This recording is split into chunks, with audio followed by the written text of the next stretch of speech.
Dear student of class 9 and 10, you all are welcome to my class. This is the 8th class on chapter 4. The name of this chapter is periodic table. In previous class, that means 7th class, I discussed about ionization energy. Ionization energy is a periodic properties. এই ionisation এনার্জির যদি left to রাইটে আমরা periodic টেবিলে যাই, that means একই পিরিয়ডে left to রাইটে গেলে এখানে নর্মাল রুলসটা কি ছিল, দেন এক্সেপশন কি ছিল, ডিটেলস আমরা আলোচনা করেছি, আশা করি সেটা বুঝেছিলাম। আবার সেম গ্রুপে যদি টপ টু বটমে আমরা আসি, তাহলে সেই ক্ষেত্রে আয়োনাইজেশন এনার্জির চেঞ্জিংটা কি হয়, যে ইনক্রিজ করে ডিক্রিজ করে, সেটা আমরা আগের ক্লাসে আলোচনা করেছি। সো আজকের টপিক হলো, আমি কি কতটুকু পড়াইতে পারবো সেটা আগেই বলছি না, আমি স্টার্ট করি। দেখি, ফার্স্ট টপিক হচ্ছে ইলেকট্রন অ্যাফিনিটিস। সো ইলেকট্রন অ্যাফিনিটি এটা আয়োনাইজেশন এনার্জির জাস্ট অপোজিট। আবার বলছি, ইলেকট্রন অ্যাফিনিটিস আয়োনাইজেশন এনার্জির জাস্ট অপোজিট। সো ডেফিনেশনটা বলি, the energy emitted that means energy released.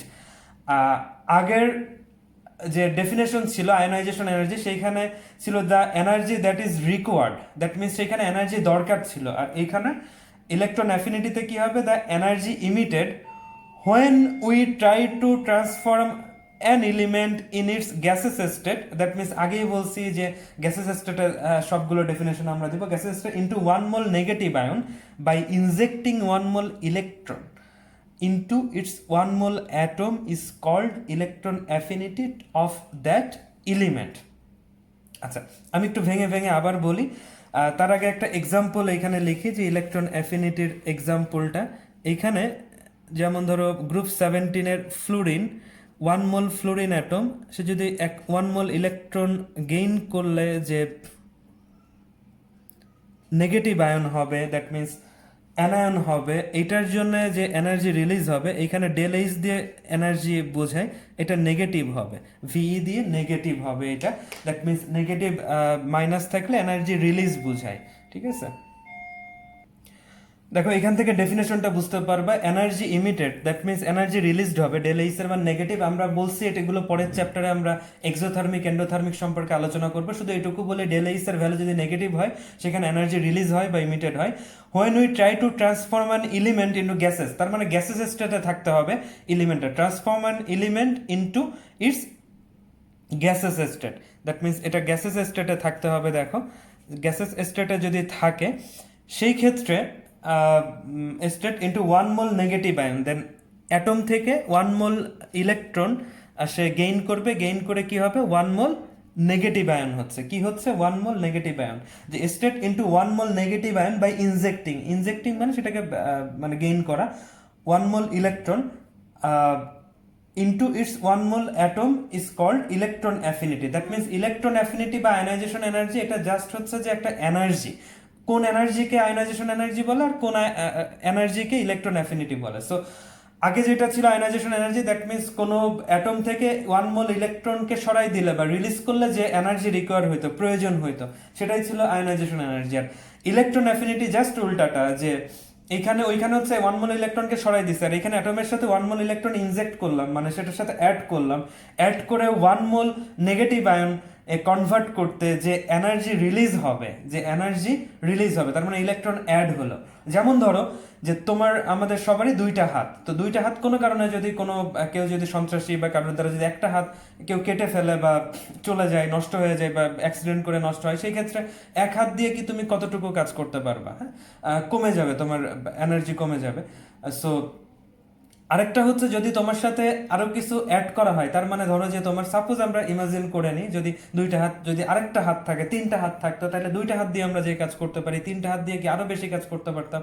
তার মানে কি আরো বেশি আমরা বেশি শক্তিশালী হইতাম বা আমরা বেশি কাজ করতে পারতাম। সো এরকম যে এইখানে ইলেকট্রন যদি অ্যাড হয়, তার মানে কিছু যদি তোমার সাথে অ্যাড হলো, তার মানে কি হলো যে এখান থেকে আরো এনার্জি প্রডিউস হলো, তার মানে তুমি আরো বেশি কাজ করতে পারবে, এরকম আর কি। আর কোনো কিছু সরানোর জন্য হচ্ছে এনার্জির প্রয়োজন হয়। আর কোনো কিছু যদি তোমার সাথে অ্যাড হয়, যেমন ধরো আরেকটা উদাহরণ দিই, যে তোমার দুইজন যদি তোমার ধরো যে দেহরক্ষী বা তোমাকে যারা বডিগার্ড যারা ইয়ে করে, তো দুইজনে তোমাকে যতটুকু প্রোটেকশন দিবে তার থেকে যদি তিনজন আরেকজন অ্যাড হয়, সেই ক্ষেত্রে কি হবে যে তুমি আরো বেশি শক্তিশালী বা আরো বেশি সিকিউর ফিল করবা। ঠিক আছে, সো এরকম আর কি, যে এনার্জি এখানে যে সরি ইলেকট্রন যে অ্যাড হচ্ছে এটার সাথে অ্যাড হলে এখানে কি হবে, এনার্জি প্রডিউস হবে, এনার্জি রিলিজ হবে। সো এটাই হচ্ছে যে তোমার electron affinity of that element. So এনার্জিটা electron affinity, it's a periodic property. Same এখানে সবই আমরা পড়ছি periodic property, in same period, that means left to right, that means আমরা দেখি যে same period left to right হলে কি হবে, লেফট টু রাইট হলে, আর টপ টু বটম হলে কি হবে, left to right that means horizontally এটা কি হচ্ছে, left to right have greater radius, তার মানে হচ্ছে যে আমি আগেই বলছি atomic radius, left side have greater radius, তার মানে লেফট সাইডে রেডিয়াস বেশি, রাইটে গেলে অ্যাটমিক রেডিয়াস আস্তে আস্তে ডিক্রিজ করবে। So atomic radius, so when atomic radius is less the electron affinity is greater. So atomic radius যত কম হবে সো তত বেশি, তো লেফট টু রাইটে গেলে এটা ইনক্রিজ করবে electron affinity, so top to বটমে হলে এটা ডিক্রিজ করবে। এইটুকু মনে রাখলেই হবে, এটা থেকে খুব বেশি কোশ্চিন আসে না, শুধু এইটুকু আমরা মনে রাখবো যে লেফট টু রাইটে গেলে কি হচ্ছে। সো এটা হচ্ছে কি ইলেকট্রন সে যে নিবে সেই নেয়ার যে অ্যাবিলিটিটা, যেমন ধরো যে লিথিয়াম, লিথিয়াম থেকে এখানে কোনো এক্সেপশন নাই, লিথিয়াম বেরিলিয়াম এখানে নো এক্সেপশন কোনোটাতেই, এটাতে এক্সেপশন আছে, এখানে তোমার ভার্টিক্যাল লাইনে এক্সেপশন আছে কিন্তু হরাইজন্টাল লাইনে নো এক্সেপশন। সো এইখানে ডিক্রিজ করবে boron, then carbon, nitrogen, oxygen, fluorine. So এই পর্যন্তই। ইনার্ট গ্যাসগুলো সাধারণত আলোচনায় আসে না, এগুলো রিয়াকশনে নর্মালি পার্টিসিপেট করে না। যাই হোক, তাহলে লেফট টু রাইটে গেলে এটা ইনক্রিজ করতেছে, কি ইনক্রিজ করতেছে, ইলেকট্রন অ্যাফিনিটি, তার মানে ইলেকট্রন গ্রহণ করার বা ইলেকট্রন অ্যাকসেপ্ট করার ক্ষমতা। দেখো এইগুলো তো ইলেকট্রন নিবেই না, কারণ এইগুলো সব ইলেকট্রো পজিটিভ, এইগুলো ইলেকট্রো পজিটিভ। তো লেফট টু রাইটে গেলে এই এলিমেন্টগুলো, এইগুলো হচ্ছে নন মেটাল, নন মেটালগুলো সাধারণত ইলেকট্রন গেইন করে বা ইলেকট্রন গেইন করার যে অ্যাবিলিটি তাদের বাড়ে। তো সেটা আমরা আগেই বলছি যে ইনার্ট গ্যাসের যে ইলেকট্রন অক্টেট রুলস এখানে আছে যে ইনার্ট গ্যাসের যে ইলেকট্রনিক কনফিগারেশন সেটা তারা অ্যাচিভ করতে চায়। তাহলে এদের আমরা যদি দেখি, দেখো লিথিয়াম 1s2 2s1, বেরিলিয়াম এদের 1s2 2s2, এদের লাস্ট অরবিটালে কি 1 ইলেকট্রন 2 ইলেকট্রন। সো 1 ইলেকট্রন বা 2 ইলেকট্রন রিলিজ করা ইজি গেইন করা থেকে। সো এদের রিলিজ করার টেন্ডেন্সি বেশি, গেইন করার সিমিলারলি যদি এই দুইটা দেখে, অক্সিজেন হচ্ছে তোমার 8 1s2 2s2 2p4, দেন লাস্ট অরবিটে 6 ইলেকট্রন। তো 6 ইলেকট্রন রিলিজ করার থেকে 2 ইলেকট্রন গেইন করা ইজি, অক্টেট মানে 8 ইলেকট্রন ফিল আপের জন্য। সো এরা গেইন করবে, এই জন্য এদের ইলেকট্রন অ্যাফিনিটিটা বেশি। সিমিলারলি ফ্লোরিন যদি 1s2 2s2 2p5, that means last অরবিটে কি 7 electron. So 7 electron, so 7 electron release করা থেকে 1 ইলেকট্রন গেইন করা ইজি। হ্যাঁ, সো এটা মনে রাখবা যে লেফট টু রাইটে গেলে ইলেকট্রন গেইন করার যে টেন্ডেন্সি, সেই ইলেকট্রন গেইন করার টেন্ডেন্সিটা বেড়ে যায়, দ্যাট মিনস ইলেকট্রন অ্যাফিনিটি বেড়ে যায়। বাট টপ টু বটমে হচ্ছে যে এখানে ডিক্রিজ করে। এখানে এক্সেপশন আছে কোথায়, গ্রুপ 17 এর ক্ষেত্রে যদি আমরা একটাই দেখি। কেন এক্সেপশন এত আমরা ডিসকাসে যাব না, শুধু এটুকু মনে রাখো, আপাতত 9-10 জন্য দরকার নেই। এখানে ফ্লোরিন, ক্লোরিন, ব্রোমিন, আয়োডিন, অ্যাসিটিন, তাহলে টপ টু বটমে গেলে ডিক্রিজ করবে। তার মানে এখানে তোমার যে অর্ডারটা সেটা হওয়ার কথা ছিল ফ্লোরিন থেকে ডিক্রিজ করা, ক্লোরিন, ব্রোমিন, আয়োডিন, অ্যাসিটিন, এটা হওয়ার কথা ছিল, কিন্তু না, এটা হচ্ছে না। তাহলে কি হচ্ছে আমি এইখানে দেখাচ্ছি, এখানে ফ্লোরিন আর ক্লোরিনের এই জায়গাটা এক্সেপশন, ফ্লোরিন আর ক্লোরিন এক্সেপশন, এখানে অর্ডারটা হবে ক্লোরিন, ফ্লোরিন, ব্রোমিন, পরে শুধু একটা এক্সেপশন, একটা জায়গায় এক্সেপশন, আর কোথাও কোনো এক্সেপশন নাই, অ্যাসিটিন, এটি, আর কোথাও এক্সেপশন নেই। এইটা হবে হচ্ছে যে তোমার ইলেকট্রন অ্যাফিনিটি যদি টপ টু বটম আসে, শুধু ক্লোরিন আর ফ্লোরিনটা উল্টে যাবে। সো এটার লজিকটা হচ্ছে যে ইলেকট্রন অ্যাফিনিটি, দ্যাট মিনস হচ্ছে যে ইলেকট্রন একসেপ্ট করার যে টেন্ডেন্সি, ইলেকট্রন একসেপ্ট করার টেন্ডেন্সি, তো এখানে ফ্লোরিন আর ক্লোরিনের এখানে এক্সেপশনের কারণ হচ্ছে এই দুইটার, এটার হচ্ছে ফ্লোরিনের হচ্ছে যে তোমার যদি ইলেকট্রনিক কনফিগারেশন করি, দেখো এখানে দুইটা orbit, first orbit second orbit, so এটা লাস্ট অরবিটে কয়টা ইলেকট্রন, 7 ইলেকট্রন। সিমিলারলি যদি ক্লোরিনের আমরা ইলেকট্রনিক কনফিগারেশন করি 17, দেন এটা হচ্ছে 1s2 2s2 2p6, তাহলে ফার্স্ট অরবিট সেকেন্ড অরবিট, দেন 3s2 3p5, দেন থার্ড অরবিট। দেখো তাহলে ক্লোরিন এবং ফ্লোরিন, দেখো ফ্লোরিনের দুইটা অরবিট, ক্লোরিনের তিনটা অরবিট, বাট দুইটারই লাস্ট অরবিটে কয়টা ইলেকট্রন, 7 ইলেকট্রন। সো লাস্ট অরবিটের ইলেকট্রনটা যদি আমরা হিসাব করি যে লাস্ট অরবিটে সবারই, কারণ এখানে ইলেকট্রন একসেপ্ট বা গেইন লাস্ট অরবিটে হয়, তো সেই হিসাবে যদি লাস্ট অরবিটটা ধরি, তাহলে খেয়াল করো যে লাস্ট অরবিটে সেকেন্ড 7 ইলেকট্রন, বাট এইটার অ্যাটমিক রেডিয়াস কম, এটার অ্যাটমিক রেডিয়াস কম আর এটার অ্যাটমিক রেডিয়াস বেশি, কারণ দুইটা অরবিট থেকে তিনটা অরবিট বেশি, এই জন্য এটার সাইজটা ছোট, এটার সাইজটা বড়। সো 7 ইলেকট্রন যদি ছোট সাইজ হয়, তোমরা ডেনসিটির তোমরা জানো, ডেফিনেশন জানো যে যে কোনো ম্যাস পার ভলিউম, মানে যে কোনো অ্যামাউন্টকে তুমি যদি ভলিউম দিয়ে ডিভাইড করো সেটা হচ্ছে ডেনসিটি। সো এখানে 7 ইলেকট্রন যদি অল্প জায়গায় যদি থাকে তাহলে এটা ডেনসিটি বেশি হবে, আর 7 ইলেকট্রন যদি বড় জায়গায় থাকে তাহলে ডেনসিটি কম হবে। তো ইলেকট্রন ডেনসিটি দিয়ে আমরা এখানে এক্সপ্লেইন করব যে ফ্লোরিন আর ক্লোরিনে এক্সেপশনের কারণ হচ্ছে যে ফ্লোরিনের ইলেকট্রন ডেনসিটি বেশি, ফ্লোরিনের ইলেকট্রন ডেনসিটি বেশি, এই জন্য সে আরেকটা ইলেকট্রন গেইন করতে অতটা করে না, বাট ইলেকট্রন বেশি থাকার কারণে সে ইলেকট্রন ইলেকট্রন রিপালশন হয়, বিকর্ষণ হয়, সো এই জন্য সে আরেকটা ইলেকট্রন একসেপ্ট করতে চায় না। সেই কম্পারিজনে ক্লোরিনের ইলেকট্রন ডেন্সিটি কম হয়, তার ইলেকট্রন টেন্ডেন্স একসেপ্ট করার টেন্ডেন্সি, যেটা ইলেকট্রন এফিনিটির ডেফিনেশনে আমরা বলছি যে ইলেকট্রন একসেপ্ট করলে যে এনার্জি রিলিজ হয়, সো ইলেকট্রন একসেপ্ট করার টেন্ডেন্সি তোমার ক্লোরিনের বেশি ফ্লোরিন থেকে। শুধু এই জায়গাটা মনে রাখলেই হবে, আর পরে গ্রুপ 17-এ কোনো এক্সেপশন নাই, আর অন্যান্য গ্রুপের কোনো এক্সেপশনও আপাতত আমাদের দরকার নেই, বইয়ে এত কিছুই নাই, তারপরেও আমি জাস্ট তোমাদের একটু যে জানার জন্য, কারণ এগুলো পড়াইতে গেলে তোমাদের কোশ্চিন আসবে যে স্যার এটা কেন হলো, এটা কেন হলো, এটা কেন। সো যদিও তোমাদের 9-10 লেভেলে এটা নাই, তারপরেও আমি এটা জাস্ট তোমাদের এক্সপ্লেইন করলাম, আশা করি এটা বুঝতে পারছো। দেন দেখো যে দুইটা টাস্ক আছে, যে প্রবলেম বেরিলিয়াম ক্যালসিয়াম স্ট্রনশিয়াম, দেখো তোমরা স্ক্রিনে যে বেরিয়াম ম্যাগনেসিয়াম ডিসপ্লে যে গেটার ইলেকট্রন অ্যাফিনিটি সাম আর লেস, দেখো সাথে সাথে সলিউশন দেয়া আছে, আমি স্ক্রিনে দিচ্ছি, এটা বইও আছে। সো এই দুইটা দেখো, দেখার পরে যদি কোনো কারণে বুঝতে প্রবলেম হয় বা না বুঝো, সেই ক্ষেত্রে আমাকে কোশ্চেন করলে আই থিঙ্ক আমি তখন তোমাদের সাথে এটা নিয়ে ডিসকাস করব। সো আগে দেখো টাস্ক দুইটা বই থেকে, বইয়ের 73 পেজে আছে, আশা করি তোমরা বুঝতে পারবা আমি যতটুকু ইলেকট্রন অ্যাফিনিটি এবং আয়নাইজেশন এনার্জি দুইটা ক্লাসে পড়াইলাম। দেন আজকের ক্লাসের লাস্ট টপিক ইলেকট্রোনেগেটিভিটি। ইলেকট্রোনেগেটিভিটি আমি ডেফিনেশনটা বলি, কি বলছে, when two atom turns into a molecule by covalent bond. আমি স্টেপ বাই স্টেপ আগে পুরোটা বলে নিই। The atom in that molecule attract the electron towards themselves. This attraction is called electronegativity. So একবারে যদি ডেফিনেশনটা বলি, আসলে বুঝতে একটু প্রবলেম হয়, যে আমরা বুঝতে পারতেছি না। আমি লাইন বাই লাইন একটু দেখাই তোমাদের। ফার্স্ট লাইন, যে when two atom মানে দুইটা atom turn into a molecule by a covalent bond, like HCl hydrogen এবং ক্লোরিনের মাঝে কোভ্যালেন্ট বন্ড। আচ্ছা, এই বন্ড ফর্মিংটা এটা চ্যাপ্টার 5-এ আছে, এই কিভাবে বন্ডটা ফর্মিং হলো এটা চ্যাপ্টার 5-এ তুমি যদি না দেখো, মানে সরি পরের চ্যাপ্টারে আমরা ডিসকাস না করলে আসলে বুঝতে একটু প্রবলেম হবে, এইখানে আমি ওইভাবে ডিটেলসে যাচ্ছি না, শুধু এইটুকু বলি যে এই দুইটা অ্যাটম, একটা hydrogen atom chlorine atom, covalent bond, যদি ইলেকট্রন শেয়ারিং এর মাধ্যমে এই বন্ডটা হয়, কিভাবে, যেমন হাইড্রোজেনের লাস্ট অরবিটে হচ্ছে যে তোমার 1 ইলেকট্রন, আর ক্লোরিনের এটা হচ্ছে যে নিউক্লিয়াস, ক্লোরিনের লাস্ট অরবিটে দেখো, ক্লোরিনের ফার্স্ট অরবিটে হচ্ছে 2 ইলেকট্রন, দেন ক্লোরিনের সেকেন্ড অরবিটে হচ্ছে 8 ইলেকট্রন, আর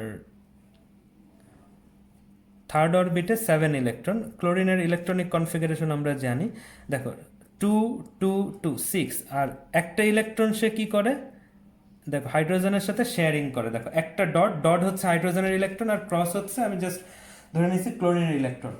তো সবাই আমি পরের চ্যাপ্টার ডিটেলস দেখাবো, আপাতত এইটুকুই মনে রাখো যে যে কোনো বন্ড ফর্মিং এর মূল মানে মেইন যে গোল তাদের হচ্ছে যে অক্টেট রুলস ফলো করা। দ্যাট মিনস তারা চায় যে ইনার্ট গ্যাসের মতো ইনার্ট থাকতে, বা তাদের মতো ওইভাবে কারোর সাথে রিয়াকশনে যাবে না, ঝামেলায় যাবে না, হ্যাঁ, নির্ঝঞ্ঝাট থাকতে চায়। তো এটার জন্য হাইড্রোজেনও শেয়ার করলো একটা ইলেকট্রন, ডুয়েট বা অক্টেট রুল। হাইড্রোজেনের ক্ষেত্রে 2টা ইলেকট্রন দিয়ে সে স্টেবল হচ্ছে, আর ক্লোরিনের ক্ষেত্রে সে 8 ইলেকট্রন দিয়ে, 7 ইলেকট্রন তো নর্মালি ছিল, সো আরেকটা ইলেকট্রন শেয়ারিং এর মাধ্যমে তার ইলেকট্রন হলো 8 ইলেকট্রন। তো এইভাবে এটা হচ্ছে কোভ্যালেন্ট বন্ড। তাহলে এইভাবে যদি কোভ্যালেন্ট বন্ড ফর্ম করে, the atom in that molecule attract the electron toward themselves. এখন এই দুইটা অ্যাটমের যে কোনো একটা কি করে, যে এই শেয়ার করা যে ইলেকট্রনগুলো এটা মিডিল পজিশনে থাকার কথা, কিন্তু মিডিল পজিশনে না থেকে এই ইলেকট্রন ডট এবং ক্রস এই ইলেকট্রনকে অ্যাট্রাক্ট টুয়ার্ডস দেমসেলফ, মানে তার নিজের দিকে অ্যাট্রাক্ট করে। মানে ভাগেরটা ধরো যে এইখানে দুইটা সমান ভাগে ভাগ হওয়ার কথা, কিন্তু সেটা না হয়ে ক্লোরিন সে নিজের দিকে টেনে নেয়। This attraction is called by electronegativity. So normally covalent বন্ডে আমরা আবার বলতেছি, পরের ক্লাসে ডিটেলস পড়বো চ্যাপ্টার 5-এ। সো নর্মালি এইটুকু শুধু এইখানে বলি যে যদি কোনো কোভ্যালেন্ট বন্ড হয় তাহলে যে ইলেকট্রনটা শেয়ারিং হয়, এই শেয়ারিং ইলেকট্রনটা দুইটা অ্যাটমের মিডিল পজিশনে থাকার কথা। যদি সেটা না থাকে, মাঝে মাঝে থাকে, মাঝে মাঝে থাকে না, কাদের ক্ষেত্রে থাকে না, সেটা আমি একটু আলোচনা করব। সো তখন দেখা যায় যে কিছু কিছু মলিকুলে যে কোনো একটা অ্যাটম এই মিডিল পজিশনের শেয়ারিং ইলেকট্রনটাকে অ্যাট্রাক্ট টুয়ার্ডস দেম, মানে নিজের দিকে টেনে নেয়, নিজের দিকে অ্যাট্রাকশন করে। এই যে অ্যাট্রাকশন পাওয়ারটা, নিজের দিকে যে ওই ইলেকট্রন অ্যাট্রাকশন করার যে পাওয়ারটা, সেটাই ইলেকট্রোনেগেটিভিটি। ডেফিনেশনটা আবার দেখো তাহলে, যে when two atoms turn into a molecule, দেখো দুইটা অ্যাটম কি হলো, একটা মলিকুল HCl মলিকুল হলো বাই কোভ্যালেন্ট বন্ড এই যে এরকম একটা টান দিয়ে বন্ড দিয়ে বোঝায়, এবং এটাই যে ইলেকট্রন শেয়ারিং এর মাধ্যমে যদি যে বন্ডটা হয় সেটা হচ্ছে covalent bond. The atom in that molecule, এই মলিকুলের কোনো একটা atom attract the electron towards themselves, মানে দুটো ইলেকট্রনসকে নিজের দিকে যদি অ্যাট্রাক্ট করে, this attraction is called electronegativity. আচ্ছা, ইট ইজ পিরিয়ডিক প্রপার্টি, এটা পিরিয়ডিক প্রপার্টি। এখন কথা হচ্ছে যে অ্যাট্রাকশনের কারণে কি হয়, অ্যাট্রাকশনের কারণে এটা হয় ডেল্টা মাইনাস এবং এটা হয় ডেল্টা প্লাস। মানে ইলেকট্রন যে নিজের দিকে কিছুটা টেনে নেয়, অ্যাট্রাকশন করে জোর করে নিয়ে নেয়, সে আংশিক পার্শিয়াল নেগেটিভ, মানে এখানে ডেল্টা মাইনাস দিয়ে বোঝায় পার্শিয়াল নেগেটিভ, আর ডেল্টা প্লাস দিয়ে পার্শিয়াল পজিটিভ। নর্মালি কিছু কিছু কম্পাউন্ড তোমরা দেখছো যে sodium chloride Na plus Cl minus, totally ফুল প্লাস ফুল মাইনাস, এখানে কিন্তু কোনো ওই ডেল্টা নাই। আর কোথাও যদি দেখো এইভাবে ডেল্টা মাইনাস ডেল্টা প্লাস এই সাইনগুলো ইউজ করা হয়েছে, তার মানে বুঝবে এটা পার্শিয়াল পজিটিভ পার্শিয়াল নেগেটিভ। তার মানে হচ্ছে যে খুব অল্প পরিমাণে বা খুব সামান্য পরিমাণে এটা পজিটিভ নেগেটিভ হয়। আচ্ছা, কেন হয়, কি জন্য হয়, এটা আমরা ডিটেলস পরের চ্যাপ্টারগুলোতে আলোচনা করবো। আপাতত ইলেকট্রোনেগেটিভিটি এই ডেফিনেশনটা বোঝার জন্য আমাদের যতটুকু দরকার, এতটুকু আমি যেটুকু বলি এটুকুর মাঝে তুমি আশা করি লিমিটেড থাকবা, কারণ এখন আর চ্যাপ্টার 5 তো আবার ডিসকাস করা সম্ভব না, এটা যখন সিরিয়ালে আসবে আমি ডিসকাস করবো। আচ্ছা, কি বলছে, in the same period elements of left side have greater radius then the right side. So আমরা জানি যে কোনো পিরিয়ডে লেফট সাইডের রেডিয়াস বেশি, লেফট টু রাইটে গেলে অ্যাটমিক রেডিয়াস কমে, এটা আমরা জানি। When the atomic radius is less, the electronegative is greater and vice versa. So left to right এ গেলে ইলেকট্রোনেগেটিভিটি বাড়ে, লেফট টু রাইট এ গেলে। সো ইলেকট্রোনেগেটিভিটি এটা আমাদের যদি টপিক হয় তাহলে, যেমন lithium, beryllium, boron, carbon, nitrogen, oxygen, fluorine. So left to রাইটে গেলে ইলেকট্রোনেগেটিভিটি বাড়বে। সো কিছু কিছু এলিমেন্টের ভ্যালু আছে ইলেকট্রোনেগেটিভিটির, এটার ভ্যালু যেমন 4.0, এটা 3.5, এটা 3, এটা 2.5। আমি কয়েকটা এলিমেন্টের ইলেকট্রোনেগেটিভিটির ভ্যালু, এটা কিভাবে আসলো ভ্যালুগুলো, এটা জানার দরকার নেই, এটা আমরা কলেজে শিখবো, আপাতত এই কোশ্চিন আমাকে করবে না। সো এইখানে ডিসকাস করতে গেলে এখন কলেজের টপিক পড়াইতে হবে, এটা পসিবল না। সো কিছু কিছু এলিমেন্টের আমি ভ্যালু দিয়ে দেই তোমাদের, এই ভ্যালুগুলো মনে রাখবা, এটা খুব কাজে দিবে, মুখস্থ রাখতে হবে। কখন কাজে দিবে, যখন টপিক আসবে তখন আমি তোমাদের বলবো যে এখন কাজে দিচ্ছে। এটা 4, 3.5, 3, 2.5, 2.1, সালফার 2.5, ফসফরাস 2.1। সো আপাতত 1 2 3 4 5 6 7 8 এইটা মনে রাখো, সালফার, ফ্লোরিন, ক্লোরিন, দেন অক্সিজেন, সালফার, নাইট্রোজেন, ফসফরাস। ওকে, তাহলে এই কয়টা জাস্ট মনে রেখো, পরে যদি আবার কোনোটা আসে আমি এরপরে আবার যদি দু একটা দরকার হয় আমি বলবো। সো লেফট টু রাইটে গেলে ইলেকট্রন অ্যাফিনিটি বাড়ে। ইলেকট্রন অ্যাফিনিটি মানে হচ্ছে ইলেকট্রনকে নিজের দিকে অ্যাট্রাক্ট করার যে অ্যাবিলিটি। আবার বলি, sorry, electron affinity mistake, electronegativity. Electronegativity হচ্ছে যে কি, তাহলে এই বন্ডের যে ইলেকট্রন, এইখানে ইলেকট্রন অ্যাফিনিটি এবং ইলেকট্রোনেগেটিভিটি একই টাইপের, কাছাকাছি টাইপের। আমি এটা ডিফারেন্স বলতেছি একটু পরে। সেটা হচ্ছে যে ইলেকট্রোনেগেটিভিটিতে আমি তো বললাম যে বন্ডিং এর যে ইলেকট্রনটা, শেয়ারিং ইলেকট্রনকে নিজের দিকে অ্যাট্রাক্ট করা। আর ইলেকট্রন অ্যাফিনিটি যেটা আমরা এই ক্লাসের ফার্স্টে দেখলাম, সেটা হচ্ছে যে যে কোনো ক্লোরিন বা যে কোনো একটা অ্যাটমের 1 মোল ইলেকট্রন একসেপ্ট করার যে অ্যাবিলিটি, বা এটা ইলেকট্রন একসেপ্ট করলে এখানে যে এনার্জিটা রিলিজ হয়, এটাই হচ্ছে ইলেকট্রন অ্যাফিনিটি। তাহলে ইলেকট্রন অ্যাফিনিটি কখন বুঝবো? যখন একটা এলিমেন্ট, জাস্ট একটা এলিমেন্ট বা 1 মোল এলিমেন্ট, সে কি করবে? ইলেকট্রন গেইন করে এনার্জি রিলিজ করবে। সো এটা ইলেকট্রন অ্যাফিনিটি। দুইটা ইলেকট্রন অ্যাট্রাকশন, বাট দুইটা একটু ডিফারেন্ট আছে। এটা টোটালি ইলেকট্রনটাকে গেইন করবে, 1 মোল ইলেকট্রন গেইন করে সে টোটালি নেগেটিভ আয়ন হয়ে যাবে, অ্যানায়ন হয়ে যাবে। আর এইখানে হচ্ছে, এইখানেও ইলেকট্রনকে অ্যাট্রাক্ট করবে বা ইয়ে করবে, বাট কখন? ইন্ডিভিজুয়ালি কোনো অ্যাটম না। সেটা হচ্ছে দুইটা অ্যাটম মিলে যদি মলিকুল ফর্ম করে, দেন যে শেয়ারিং ইলেকট্রন। নর্মালি নিয়ম হচ্ছে যদি ইলেকট্রন শেয়ারিং এর মাধ্যমে কোনো বন্ড ফর্ম হয়, তাহলে সেই ইলেকট্রনটা মিডিল পজিশনে থাকে, দুইটা এলিমেন্টের নিউক্লিয়াসের মিডিল পজিশনে। বাট যদি কোনো কারণে যার ইলেকট্রোনেগেটিভিটি বেশি, দ্যাট মিনস ইলেকট্রন অ্যাট্রাকশন পাওয়ার বেশি, ইলেকট্রনকে নিজের দিকে টানার যে অ্যাবিলিটি সেটা বেশি, তখন সে কি করবে? ইলেকট্রনটাকে, শেয়ারিং ইলেকট্রনটাকে নিজের দিকে টান দিবে। নিজের দিকে টান দেওয়ার যে অ্যাবিলিটি, সেটাই হচ্ছে ইলেকট্রোনেগেটিভিটি। এখন কখন এইটা তোমার নিজের দিকে টান দিবে? সেটা হচ্ছে যে এই যে যে ভ্যালুগুলো যদি আমরা মনে রাখি, কাদের ক্ষেত্রে এই ইলেকট্রোনেগেটিভিটি থিওরিটা অ্যাপ্লাই হবে, কাদের ক্ষেত্রে হবে না, সেটা হচ্ছে ডিফারেন্স, মানে দুইটা অ্যাটমের ইলেকট্রোনেগেটিভিটির যে ভ্যালু, এই ডিফারেন্স যদি 0.5 অর মোর, মানে 0.5 বা তার থেকে বেশি হয়, মনে রাখবা যে ইলেকট্রোনেগেটিভিটির ডিফারেন্স যদি 0.5 এবং তার থেকে বেশি হয়, যেমন একটা এক্সাম্পল, যেমন CH4, এই দুইটার মাঝে কখনোই ডেল্টা প্লাস ডেল্টা মাইনাস, তার মানে কার্বনের হচ্ছে 2.5, হাইড্রোজেনের 2.1, এখানে ডিফারেন্স 0.4। এরা কখনোই পার্শিয়াল পজিটিভ নেগেটিভ হবে না, কারণ এদের কি, দুইটার মাঝে ইলেকট্রোনেগেটিভিটির ডিফারেন্স 0.5 এর কম। ইলেকট্রোনেগেটিভিটির ডিফারেন্স 0.5 এর কম, এটার জন্য। সো ইলেকট্রোনেগেটিভিটির ডিফারেন্স যদি 0.5 এর কম হয়, তখন তারা ওই কোভ্যালেন্ট বন্ডের যেভাবে ফর্ম করছে ওইভাবেই থাকবে। কেউ ইলেকট্রনকে নিজের দিকে টানবে না, বা কেউ জোর করে ভাগের ইলেকট্রনটাকে শেয়ার করে ইলেকট্রনটাকে নিজে বেশি নিয়ে নেবে না। বাট যদি এরকম হয় যে দেখো HCl কে কেন এটা হলো, হাইড্রোজেন হচ্ছে 2.1 আর ক্লোরিন হচ্ছে 3, দ্য ডিফারেন্স 1.9। দেখো আমি কি বলছি, 0.5 হলে এই যে যার জোর বেশি সে কি করবে? ইলেকট্রনকে নিজের দিকে টান দিবে এবং সে পার্শিয়ালি নেগেটিভ হবে, এবং যার কাছ থেকে নিবে সে পার্শিয়ালি পজিটিভ হবে। তাই না? দেখো নর্মালি আমাদের সোসাইটিতে আমরা দেখি যে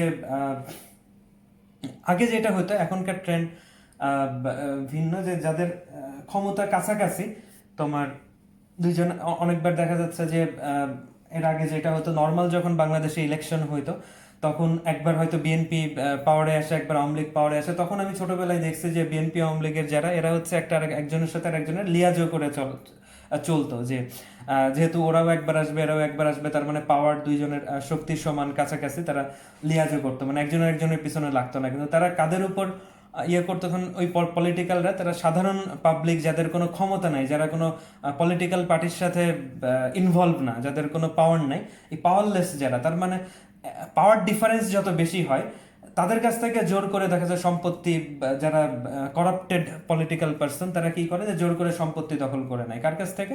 যাদের সাথে পাওয়ার ডিফারেন্সটা বেশি, মানে একদম ম্যাঙ্গো পিপল যারা আমাদের মতো, হ্যাঁ, যাদের কোনো পাওয়ার নেই, তাদের কাছ থেকে জোর করে তার ভাগেরটা বা যেটা তার, সেটা নিজের নামে লিখে নেয়। কিন্তু সে তারই যদি সেম পাওয়ারের, ধরো যে তার পার্টিরই আরেকজন অথবা অন্য পার্টির যে হয়তো নেক্সট টাইম গভর্নমেন্ট রুলিং এ আসতে পারে, তো তাদের কাছ থেকে কিন্তু নিবে না, কারণ তাদের পাওয়ার ডিফারেন্স খুব কম, যে যে কোনো সময় এরও টাকার পরিমাণ বা ক্ষমতার পরিমাণ সবারই ভালো লিয়াজও আছে। সো নিজেরা নিজেরা লাগবে না বা একজন একজনের কাছ থেকে নিবে না, কার থেকে নিবে? একজন গরিব মানুষের কাছ থেকে নিবে, যার পাওয়ার ডিফারেন্স বেশি, যার সাথে জানে যে ও কিছু করতে পারবে না।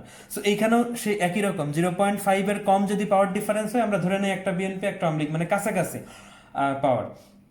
আর 0.5 বা তার বেশি হওয়ার মানে যে তার অপোজিশনে যে আছে তার ক্ষমতা খুবই কম, 0.5 এর বেশি। আর যত বেশি হবে তত বেশি তার ডিফারেন্সটা বেশি হবে, তত বেশি তার ক্ষমতা কম থাকবে। এই জন্য তখন তার ভাগের যেটা সমানভাবে নেয়ার কথা। ধরো কোনো বাবার যদি দুইটা সন্তান হয়, দুইটা সন্তান, তো বাবা মারা যাওয়ার পরে সম্পত্তি কি সমান সমান ভাগ পাওয়ার কথা, কিন্তু ধরো যে এক ভাই খুব নরম সরম, হ্যাঁ, সে কোনো ঝামেলা টামেলা যায় না, আর এক ভাই ধরো যে খুব এলাকায় রাজনীতি করে বা খুব পাওয়ারফুল এলাকার চেয়ারম্যান, তো যে ভাইয়ের পাওয়ার বেশি সে কি করবে, যে ভাগের সম্পত্তি আছে ভালো ভালো জায়গাগুলো বা ভালো ভালো প্রপার্টিগুলো সে কি করবে, জোর করে নিজের নামে দখল করে নেবে, যেটা কিন্তু ইকুয়ালি ডিভাইড হওয়ার কথা ছিল। তাহলে এই যে যে জোর করে যেটা ইকুয়ালি ডিভাইড হওয়ার কথা, সেইখানে যদি যেমন এই যে বলছি যেটা মিডিল পজিশনে থাকার কথা, মিডিল পজিশনে দুইটা নিউক্লিয়াসের মিডিল পজিশনে থাকার কথা, সেটা না থেকে যদি কেউ যদি নিজের দিকে টেনে নেয়, জোর করে বেশিরভাগ অংশটা নিয়ে নেয়, এই যে যে টেন্ডেন্সি, এটাই হচ্ছে ইলেকট্রোনেগেটিভিটি, এটাই হচ্ছে ইলেকট্রোনেগেটিভিটি। সো এই টেন্ডেন্সিটা কখন কেউ অ্যাপ্লাই করতে পারে, যখন আরেকজনের সাথে তার পাওয়ার ডিফারেন্সটা বেশি হয়। তার মানে এইখানে ভ্যালু, যে ইলেকট্রোনেগেটিভিটির ভ্যালুটা 0.5 আর মোর, 0.5 থেকে স্টার্ট হয়, মানে যত বেশি ডিফারেন্স হবে তত বেশি তার কাছ থেকে ভাগের প্রপার্টিটা বা যেটা তাকে পাওয়ার কথা ছিল সেটা বেশি নিয়ে নেবে। সো ইলেকট্রন অ্যাফিনিটির সাথে কনফিউজড হওয়ার কিছু না। যদি এরকম থাকে, ইলেকট্রন অ্যাফিনিটি হচ্ছে কোনো অ্যাটম থেকে ডিরেক্ট অ্যানায়ন হবে, তার মানে 1 মোল অ্যাটম থেকে 1 মোল অ্যানায়ন যদি হয়, সেক্ষেত্রে এনার্জি রিলিজড হবে। সো এখানে এনার্জির সাথে রিলেটেড। আর ইলেকট্রোনেগেটিভিটি এনার্জির সাথে রিলেটেড না, সেটা হচ্ছে যে শেয়ারিং ইলেকট্রনটাকে নিজের দিকে অ্যাকসেপ্ট করার যে টেন্ডেন্সি, বা সরি নিজের দিকে অ্যাট্রাকশন করার যে টেন্ডেন্সি বা জোর করে নিয়ে নেওয়ার যে টেন্ডেন্সি, সেটাই হচ্ছে যে তোমার ইলেকট্রোনেগেটিভিটি। সো আমি বলছি লেফট টু রাইটে গেলে ইলেকট্রোনেগেটিভিটি ইনক্রিজ করে, আর টপ টু বটমে আসলে হচ্ছে তোমার ইলেকট্রোনেগেটিভিটি ডিক্রিজ করে। টপ টু বটমে যদি আসে, দ্যাট মিনস যদি ভার্টিক্যাল লাইনে আসে, ভার্টিক্যাল লাইনে আসে যে কোনো গ্রুপের যদি আসে ভার্টিক্যাল লাইনে, সো এটা হচ্ছে ইনক্রিজিং, ইনক্রিজিং লেফট টু রাইটে গেলে, আর এটা হচ্ছে ডিক্রিজিং।